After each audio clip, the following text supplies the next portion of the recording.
Note: the following video depicts a specific configuration of the notebook. The same removal and replacement procedures apply to all configurations of the notebook.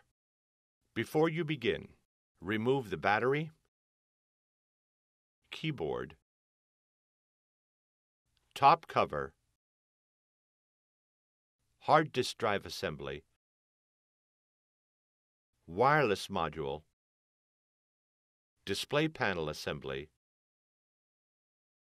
and system board. Removal.